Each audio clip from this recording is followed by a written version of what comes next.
Hello everyone, I am back from the first ever History of Byzantium tour to Istanbul, and it was amazing. It was so much fun, showing listeners around all the Byzantine sites that remain. I met some wonderful people, and a guy named Laurent. There you go, I said it. Seriously though, if you've ever thought about visiting Istanbul, I think you will love the tour. Send me an email if you want to be first in line when dates for 2020 come through, thehistoryofbyzantium@gmail.com. Today, we have another Backer Rewards episode. Listener ABC asked what happened in the city of Rome during late antiquity. How did things develop as the empire slowly receded in importance in the city's mind? To answer that question, I turned to a man who talks about Rome every week, Steve Guerra, from the History of the Papacy podcast. Steve will take you through developments in the city, from the height of Antonine Rome to the post-Justinian world of Gregory the Great.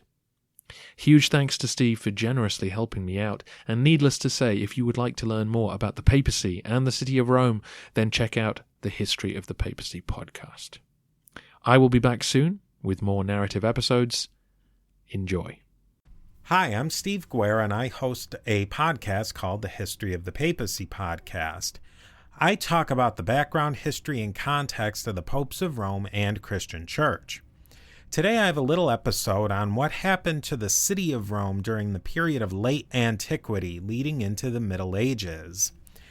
These terms like late antiquity, Middle Ages, Dark Ages, and the like get thrown around, and each has varying degrees of accuracy and usefulness. The story of the fall and the rise of the city of Rome falls across these different ages of history. The city of Rome reached its height of power and population during the 2nd and 3rd centuries of the Common Era. Estimates vary, but most scholars place the population of the city of Rome at its height in the neighborhood of 1 million inhabitants. Some scholars make an estimate of a bit less than 1 million on the low end and possibly as high as 2 million on the high end. For our purposes today, I think we can be pretty comfortable with the more commonly held number of 1 million residents. Now, there's even a lot of debate on what you might call the statistical area included in these numbers. We'll be safe again and say the population for the most part lived inside of the Severan and Aurelian walls, but at least a portion of the population lived outside of that area, including the nearby Vatican Hill and the nearby Trastevere areas, both of which are on the opposite side of the Tiber from the classical ancient Roman city. In broad strokes, about half of the million people lived on what is called the grain dole, or the annona. These were urban poor whose entire food needs were met by the government through free rations of bread and other commodities. These people, for the most part, did not engage in trade or production. Another quarter to a third of the population were slaves who were dependent on their owners for their daily sustenance. There was a population of free laborers, craftsmen, and etc. as well. They were generally organized into what we might call guilds, but were to them called corporations or collegia. They did not operate in the way that we would envision corporations. There really isn't a precise analogy to our modern times. They definitely were not capitalists by our conception, but they weren't socialist either. There was a reciprocal relationship between state and private resources in general in the economy. The state and private resources got kind of blended together. The rest of the population was made up of various ranks of nobility, from the lesser nobility to the high-ranking senators and then all the way up to the emperor. It was a complicated social ranking system and governmental system which slowly evolved over time. Rome was not just a big city, it was the center of the world. The city may have had tremendous poverty, as we said. Over half of the population subsisted completely on food provided by the city government or wealthy benefactors, and a good percent on top of that were slaves. For all of that, though, Rome was the city on the hill. It was the imperial capital and had a reputation of greatness that other cities that had longer histories and pedigrees, just couldn't stand up to. Rome was the city, and this is the peak and where the decline begins. Now, what were the reasons for the decline, you might ask? Well, the 3rd century was a very difficult time for the Roman Empire. You've got the Gothic invasions and the Germanic invasions, these same groups who came along again in the next few hundred years. They'd keep coming and coming. You had really devastating civil wars. In fact, the empire split into different parts, the Gallic Empire and the Palmyrene Empire, along with the main empire. So there's a lot going on there. The empire was restored into one piece by the Emperor Aurelian in the mid-270s. And that settled the empire and brought it back together. But trouble was just over the horizon, or just over the border. Rome was still very important symbolically at this point, but other cities in the west and cities in the east became much more important strategically. Emperors spent less and less time over the decades in the imperial city. Let's take a quick look at Rome as a city, not as an empire anymore, but the city of Rome. This is the story of a city and why cities are important and why do they grow and decline over time. Geography is really important. Cities can thrive because they have a great location. Location can be near a sea route and trade routes, or roads and other networks, overland networks, near important natural resources like mines, land, fishing grounds, or it can be a defensible location. A combination of all of these is what makes a city important. Rome had some location advantages, but other serious disadvantages that will play in as we look at the story over the next couple of hundred years of Roman history. In the late 200s onward, Rome was really far removed from the border and where the real constant warfare was going on. Particularly the northern European border and the Persian border. The local countryside of central Italy and southern Italy could not support the food needs of a city with a population of 1 million people. The agricultural systems of that day and the productivity of the land of Latium, as it was called, and the nearby countryside just did not have the capacity for such an enormous city. So where did the food come from? It was brought in from northern Africa, and really the entire sweep of northern Africa, from the Carthage area and what we might now call the Maghreb to Egypt. The people in this time, especially the on the lower end of the socioeconomic scale, their diet was heavily grain-based. It was up to 75% bread. Bakeries were run either by the government or one of these private collegia trade guild type situations. Many bakers were slaves, and there was always a serious manpower shortage of slave baker labor. Certain provinces like Sardinia, for example, were required to send a specific number of bakery slaves to Rome each year. The criminal punishment for certain crimes was forced labor, even a lifelong forced labor in a bakery. So imagine that. There's no quitting your job as a lawyer to become a baker there unless you had committed some sort of crime. Overall, the city of Rome made very few manufactured goods. It relied very heavily on imports from North Africa, surrounding countryside of Italy, and then northern Italy and above, and the area beyond the Alps. Meat, oil, and wine, for example, were mostly sourced from the Italian peninsula. Rome had a tenuous water supply. I guess really most cities in the modern day do have a tenuous water supply. They need to get water, enough water, especially big mega cities like, say, London or New York City or something, they have to get water from quite a ways away, and that was the same for Rome. The city was fed by 13 aqueducts, which was a sophisticated plumbing system to bring quantities of water from relatively far away to the city. And the source of the water for these aqueducts could in many cases be many kilometers, miles, Roman miles, whatever unit you choose away from the city. A city of several thousand to over 1 million today requires an incredible amount of water and daily maintenance to that system of water infrastructure. Urban and civilized infrastructure is very expensive and it's fragile. It really needs constant upkeep. Just a short time without normal maintenance can shut down the system entirely. The city of Rome's food and water infrastructure was quite fragile as well. It relied on the relatively peaceful stability that enjoyed over the several hundred years prior to the 200s and 300s AD.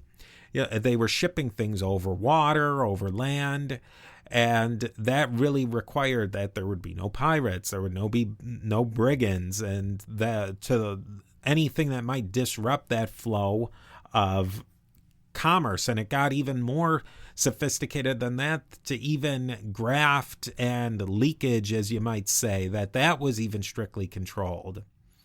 After that crisis of the 3rd century, the early to mid 300s area around Rome and the Mediterranean world generally saw an era of relative peace. It wasn't maybe as great as it was before the crisis of the mid-century, but it wasn't too bad either. But that stability and peace was not to last much longer.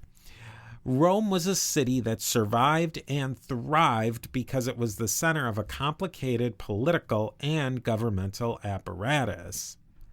There was a serious political decline. As we said earlier, the city of Rome began its decline in the early 300s. The city just wasn't strategically important anymore. We mentioned these other cities that were closer to the action, so to speak, of where things were really happening. But there was also a new Rome that was created. In 325, Constantine, the emperor, made a grand new capital of the Roman Empire. The former city of Byzantium was remade into Constantinople, the new Rome. The new Rome tried to eclipse the old Rome in every way possible. It even had 7 hills. Treasure and art were taken from old Rome to give the new Rome a jump start on life. Even old Roman noble families were highly encouraged to move to Constantinople. Constantine's idea for a new kind of empire needed to have a sparkly new capital, and that new capital took some of the air out of the old capital.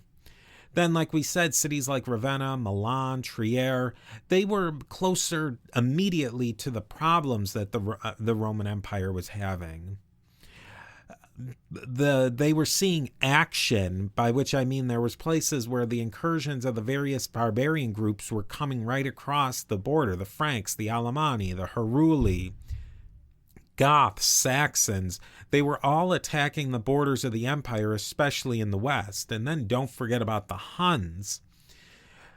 The big battle of Adrianople in 378 marked a major milestone for the Roman Empire. A Roman Empire in the east was completely destroyed by a Gothic army. The Goths, who were on the other side of the border, were now inside of the border. And these Goths had been just continually getting pushed by other groups. So it was a lot of things going on north of this border. And as groups like the Huns kept pushing the Goths, they kept getting pushed into the empire to find some respite. All of these things started in the east but moved west. Traditionally, the west was much poorer and much less urbanized than the east. Rome was a huge city that was on par and surpassed any of the big ancient grand cities of the East like Alexandria or Antioch. But Rome was just about it in the Western Empire. Other sizable locations in the West, like Trier, Ravenna, Carthage, Arles, a few others, were pretty big cities, but they were nothing compared to the cities in the East. Emperor Theodosius, he brought the eastern and western parts of the empire together for the last time, but he was the last to do so. The empire was split permanently in two after his reign in the late 300s. As the different barbarian groups pushed into the empire, the East had many more resources to use to defend themselves and keep trade going in some sort of normalcy. They had what you might call elasticity to keep things normal to some degree. The West was not in the same position. Their system was a lot more fragile. The Western Empire just didn't have the trade, tax, or military base to repel the Goths and the other Germanic groups for very long without causing a lot of destruction. Throughout the 400s, more and more portions of the Western Empire were being peeled off by the various Germanic groups. In 410, the city of Rome itself was sacked. Sacks do not do a great job for stability, which is the key element of urbanism. The military and the civil government couldn't do much of anything to stop the sack or even mitigate it. It fell to the church to try and minimize the damage done by the Goths. As the power and authority of the civil government of the Roman Empire collapsed, the church was left as the only institution with any clout or any resources to pick up the pieces. But hold on to that. We'll talk more about that shortly. The city of Rome just continued to collapse. It continued to decline. The big sack didn't help things much, and the population of the city contracted. The 400s brought more wars, invasions, instability. The housing style started to change inside of the city, from the large apartment block style insulae to domus or domi, houses, just standalone houses, and these were the homes of one family. That it could go anywhere from a huge mansion to a small hovel, but we're seeing that there's a change in the urban infrastructure. Bathing institutions or bathhouses were being shut down. Again, they required a lot of money and a lot of resources to keep them maintained so they could operate. Of the big four that serviced the city, only one was still in use by the 400s. The city of 1 million people had to shrink in services to meet the needs of a smaller population, and that's not as easy as it sounds. Contraction of a city is generally more of a problem for planners than expansion. In recent years, cities have had to, and municipalities have had to deal with this issue, even as urbanism in general has increased throughout the world in the modern era. 476 is always used as the date of the official collapse of the Roman Empire. More accurately, the collapse of the Roman Empire in the West. And even a little bit more accurately, or at this point more pedantically, and if we dig down a little more accurately, this is really the transfer of power from the Roman Empire to the Germanic Ostrogothic successor state, as well as other successor states. The Ostrogoths, they made their capital in Ravenna. That didn't mean that Rome was not an important place, but it was less so. The Ostrogoths continued to run their kingdom, which was most of modern-day Italy, almost the exact same way that the late Romans had. The Ostrogoths even used most of the same people, the educated, Latin-speaking indigenous class. The 5th and the 6th centuries brought on more changes in civic organization. Older models were adapted to the Christian organization of the city of Rome. The city was divided into 7 diaconal regions, as one example, that were divided in such a way that they could deliver the needs of the urban poor that were still in the city. The city of Rome was more strongly allied to the Eastern Roman Byzantine Empire, but there were still factions which in the city supported the Ostrogoths. Factionalism is a big part of Roman politics and would really be that way for well over a millennia after this time period, and could even be said to this day. Shake up things is the Gothic Wars. These took place in the mid-500s, and the mid-500s were a really bad time for central Italy. The Eastern Roman Empire, the Byzantine Empire, attacked into Italy, and so this was a knock-em-out, drag-em-out fight that went. This was a knock-em-out, drag-em-out fight that just scoured the entire peninsula.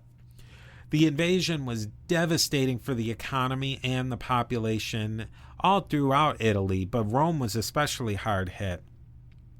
I mean, many people died in the war through the usual starvation and disease.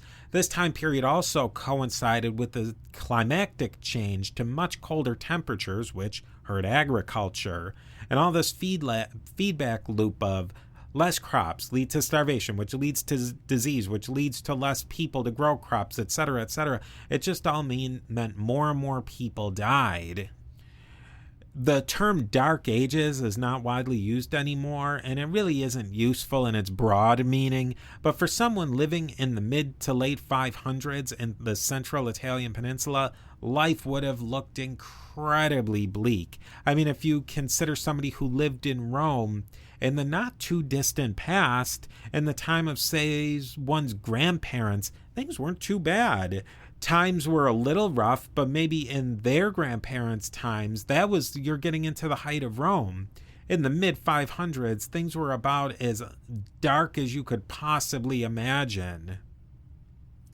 Just in the city of Rome alone, during the Gothic Wars, in about 20 years, the city changed hands between the Byzantines and the Goths 5 times. These were full-blown military operations. Again, not a healthy environment for a city to thrive in. It's at this point in the mid-500s that the population of the city of Rome bottomed out at about 30,000 people. Most of the people lived in the western area of the city around an elbow in the Tiber within the traditional boundaries of the city of Rome, and then just outside the boundaries in 2 areas on the other side, particularly in the Vatican Hill area.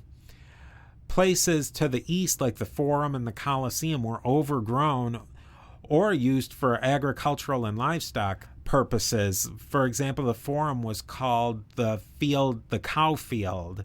Another part was called the goat field. These are parts of the city that were thriving a few hundred years ago. Now they've been entirely given over to agriculture. 11 of the 13 aqueducts that had served the city were completely out of commission. This is the decline of the city of Rome. The average population of the city of Rome fell approximately 5% per 10 years throughout the 200s to the 500s. Interestingly, that's about the rate of decline of several major United States Rust Belt cities during the 1970s to 1990s. Not to make this too U.S.-centric, but a lot of cities throughout the developed world experienced similar post-industrial population decline. But just for example, a city like New York City, Cleveland, my own hometown of Buffalo, New York, experienced this rate of decline of 5% per 10 years from starting in the early 1900s until about the 1990s, where it flattened out. Cities like London experienced this sort of decline as well. Just in this short period of time in post-industrial modern West, you can see the devastation that this population decline wrought in these cities like Philadelphia that are finally seeing a renaissance now, but they were on very hard times, and this was just a few decades, not hundreds of years. The social and economic impact was huge. We had ghost town downtowns, blighted and abandoned neighborhoods. Now imagine what, say, London or New York City or any other place you can imagine would look like after 300 years of steady population decline.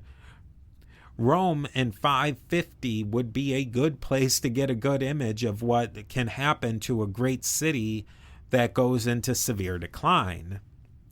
We've seen the decline, but there was also a rise in this situation. As the civil and secular power of the city of Rome collapsed, the seeds of the eventual rebirth of the city were being sown. This is the rise of Christianity. The late 500s was the low point for the city of Rome, and it was really the point where the city started to finally climb back with the help of Pope Gregory the Great. But let's go back to the beginning and see how the church grew within the empire and the city of Rome. And this trajectory as the city is declining, Christianity's increasing, and how those two factors are going to fit together. Now, as I've said before, our main purpose today is to look at the city of Rome during the period of late antiquity and the early Middle Ages, but we really should just take at least a cursory look at how Christianity developed in the Roman Empire. I'm not going to spend too much time on this. There are podcasts you can listen to that cover the ins and outs of the development of Christianity and its roots in Second Temple Judaism. Mine is one, for example, but there's many other good ones too. We can go all the way back to the 30s in the Common Era, CE, AD, whatever you prefer, and that's the time most scholars agree that Jesus of Nazareth operated. This proto-Jesus movement was an incredibly small blip in a small corner of the Roman Empire.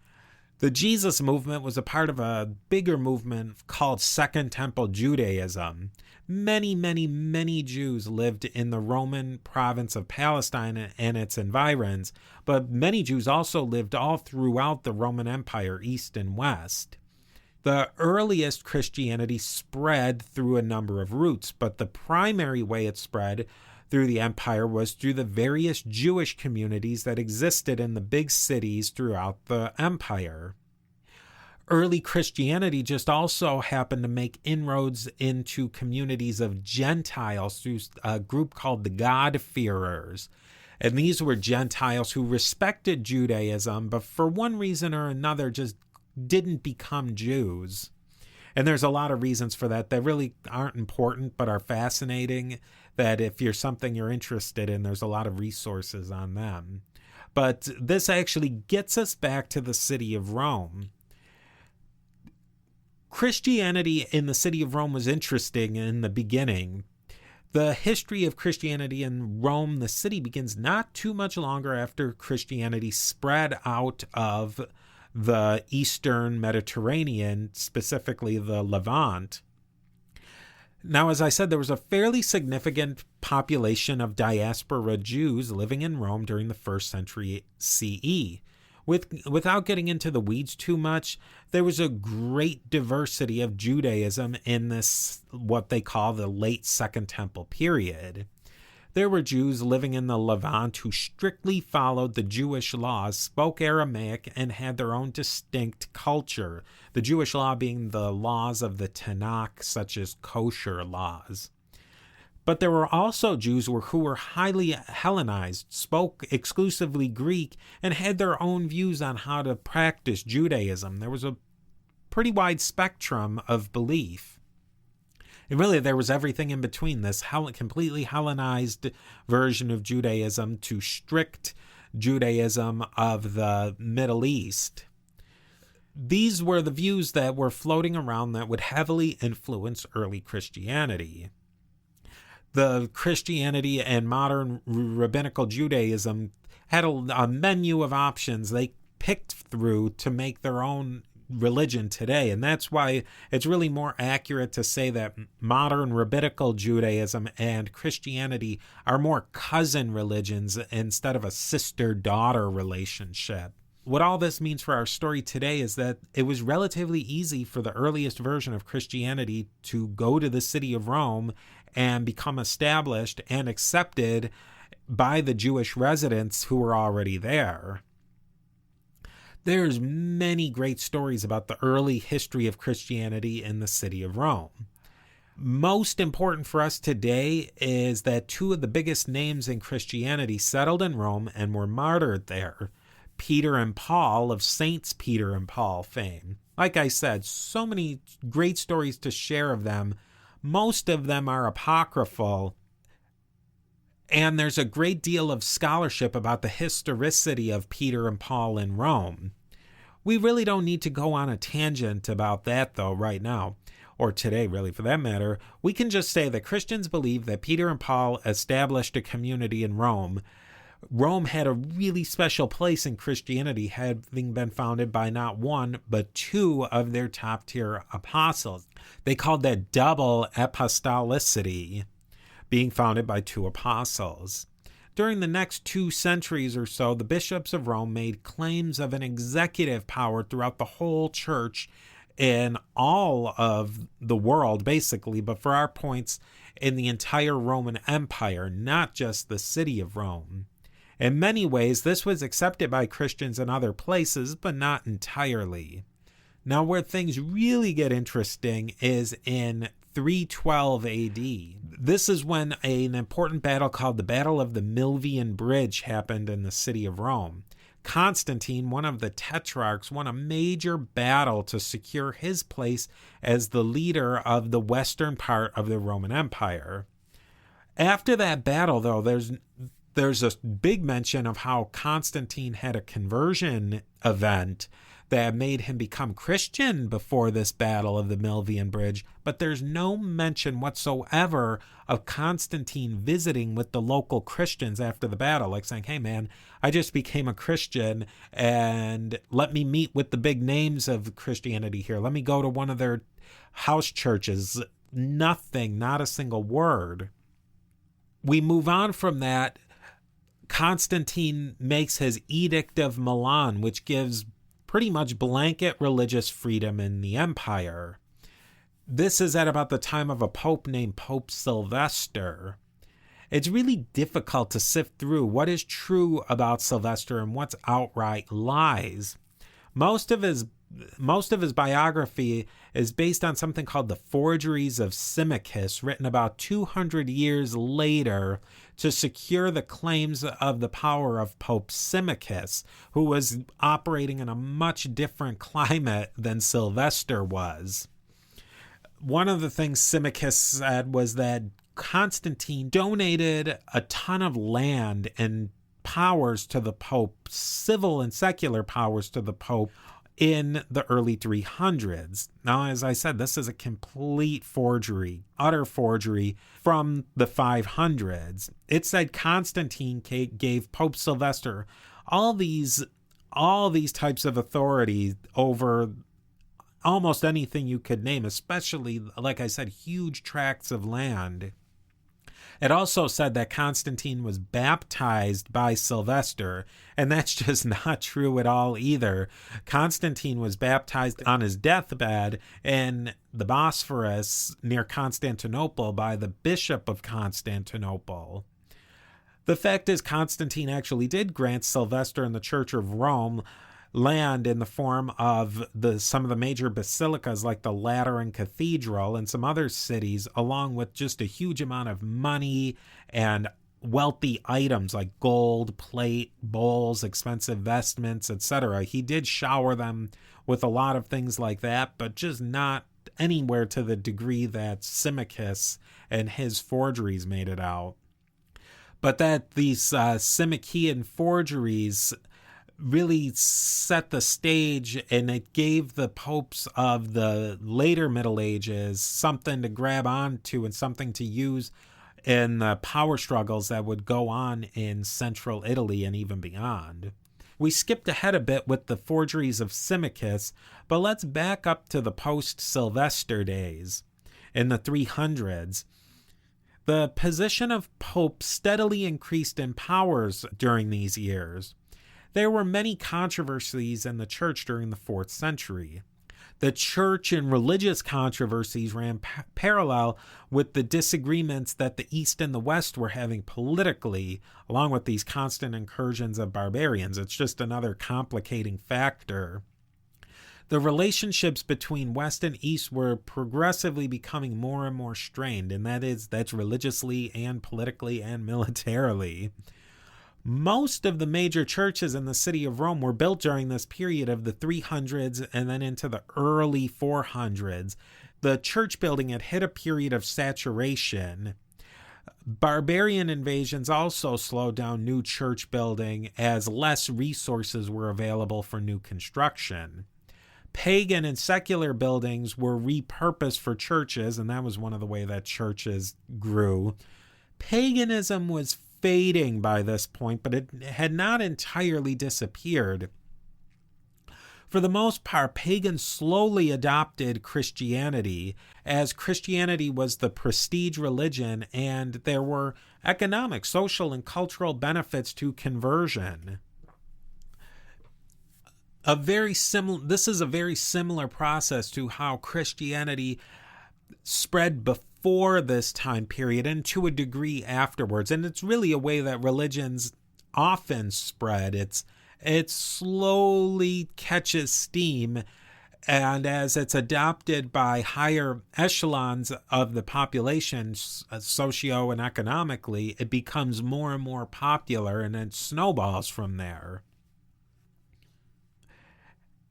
You can't really forget either that even in the worst of times, churches were still being built and really completely further embellished.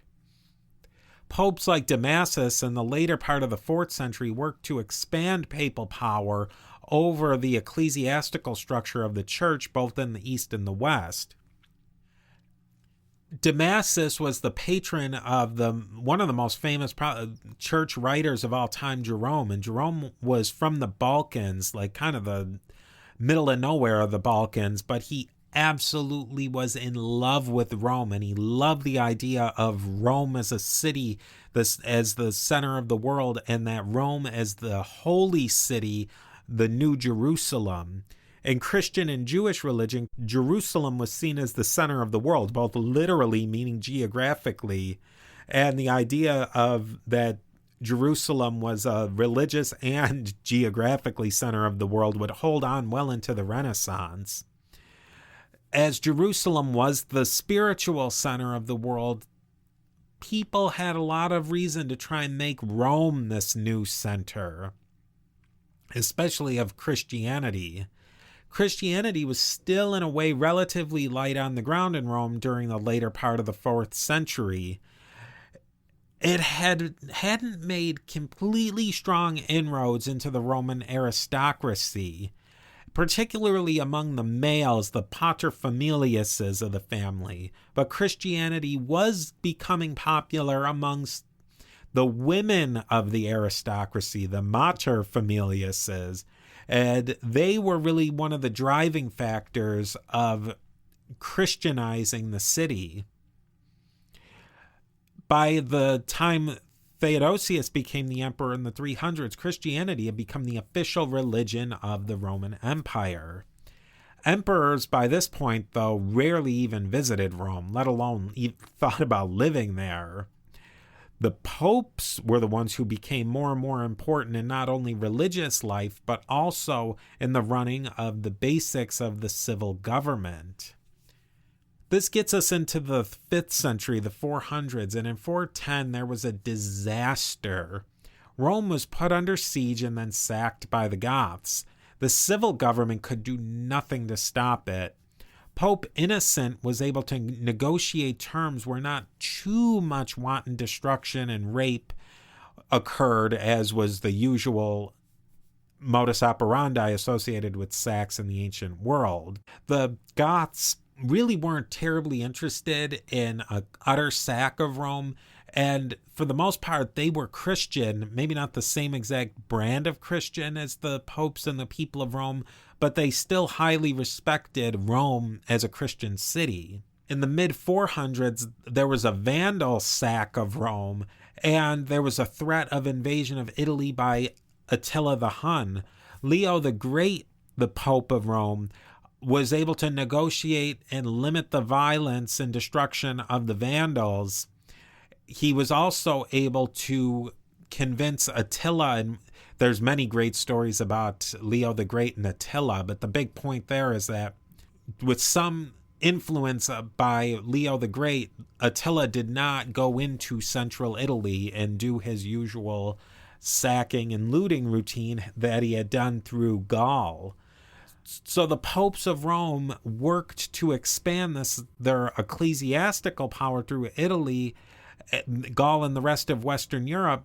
But the popes were also the ones who were representing Roman authority and the interest of the Roman people in secular affairs.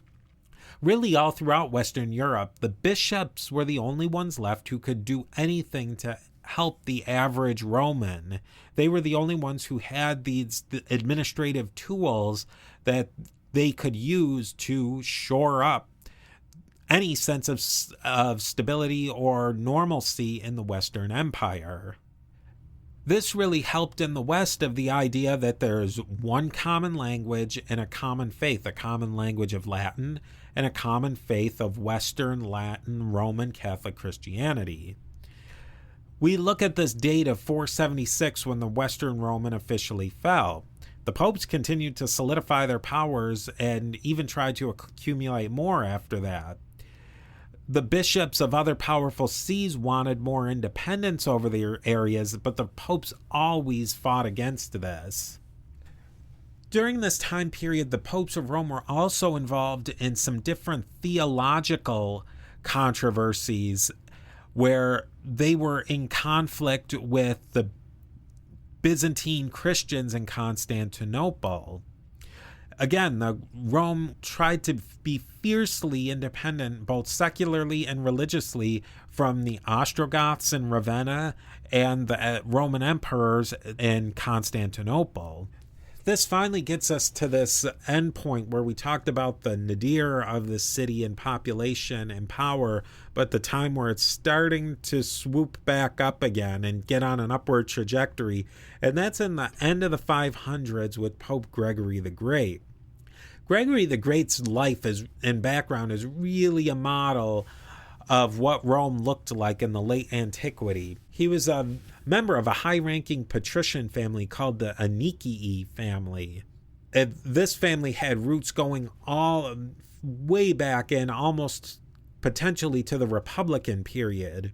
Other big Roman families with roots going back to that early empire, late republic, were the Achillii, the Galbriones, the Caioni. All of these families kind of melded into each other by intermarriage, and they had social and business relations. These families really don't last too much longer after this time period. New families would come in through the course of time that would change the power outlook of the city of Rome. Families like the Colonna and the Orsini, but they have very tenuous links to these families. But anyways, with Gregory, he was from a very Christianized family.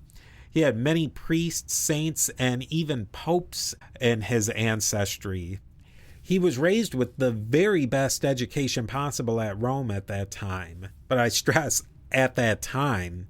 He doesn't seem to have been schooled in Greek or received the same quality or type of education a Roman patrician a century or two previously would have received.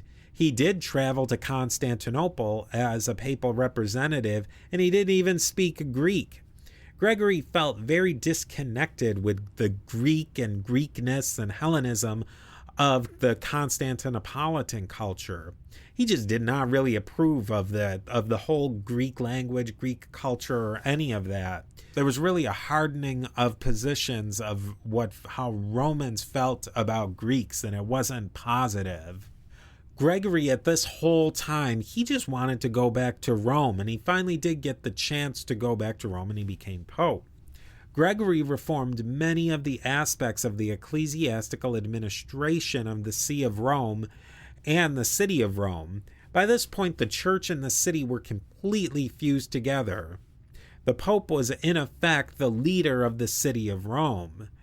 The papacy of Gregory is seen as the city of Rome hitting rock bottom after the disasters of the last nearly 300 years. Just to quickly recap, the sack of Rome, the fall of the Roman Empire, the Ostrogothic kingdom taking over, the Gothic-Byzantine wars, terrible climactic shifts, disease, famine.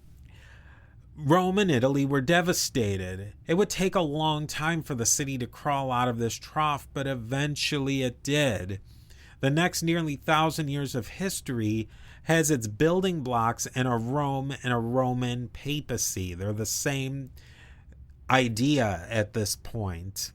Even for all this, the last big secular building project in the city, a tower built in the honor of the Byzantine Emperor Phocas, would be built in 608 after Gregory and all of this decline. There was still some secular building.